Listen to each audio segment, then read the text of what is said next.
दोस्तों, टाइटैनिक जहाज अपने समय का सबसे बड़ा जहाज था। इस जहाज का पूरा नाम रॉयल मैन शिप यानी कि RMS टाइटैनिक था। इस जहाज को बनाने में 3 साल का समय लगा था और इसे 3000 वर्कर्स की टीम ने मिलकर तैयार किया था। उस समय इस जहाज को बनाने में $7.5 का खर्च आया था।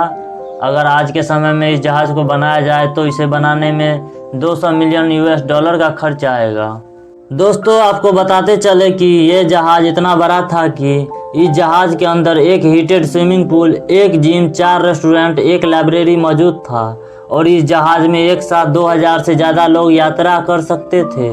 इस जहाज को बनाने की जिम्मेदारी व्हाइट स्टार लाइन कंपनी को दिया गया था, जो कि एक ब्रिटिश शिपिंग कंपनी थी। इस कंपनी के वाइस प्रेसिडेंट इतना कॉन्फिडेंस थे इस टाइटैनिक जहाज को लेकर कि उन्होंने पब्लिक के सामने ओपनली कहा था कि यह टाइटैनिक जहाज अनसिंकेबल है, यानी कि कभी नहीं डूबने वाला जहाज है। लेकिन टाइटैनिक जहाज अपने पहले ही यात्रा में डूब जाती है। लेकिन कैसे, चलिए आपको बताते हैं।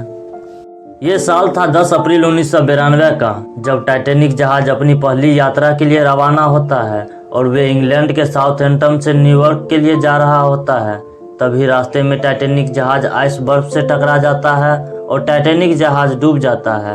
लेकिन टाइटैनिक जहाज डूबने की वजह उस रात की घना अंधेरी रात थी, क्योंकि घना अंधेरी रात होने के कारण टाइटैनिक जहाज के शिप के कैप्टन को आगे का कुछ भी नहीं दिखाई दे रहा था और टाइटैनिक जहाज का रफ्तार भी काफ़ी ज़्यादा था, लगभग 150 किलोमीटर प्रति घंटा था, जिसकी वजह से टाइटैनिक जहाज आइस बर्फ से टकरा जाता है और टाइटैनिक जहाज के अगले हिस्से में पानी भर जाता है, जिसकी वजह से टाइटैनिक जहाज 2 भागों में टूट जाता है और टाइटैनिक जहाज धीरे धीरे पानी में डूबने लगता है। जिसके बाद टाइटैनिक जहाज में सवार 2224 यात्री और क्रू मेंबर में अफरा तफरी मच जाता है, जिसके बाद लोगों को लाइफ बोट में बैठा दिया जाता है। लेकिन हैरानी की बात यह थी कि टाइटैनिक जहाज को 64 लाइफ बोट कैरी करने के लिए बनाया गया था, लेकिन महज 20 लाइफ बोट ही मौजूद थी, जिसकी वजह से कुछ ही लोग लाइफ बोट में बैठ पाते हैं और बचे हुए लोग टाइटैनिक जहाज के साथ समुद्र के पानी में धीरे धीरे डूबने लगते हैं।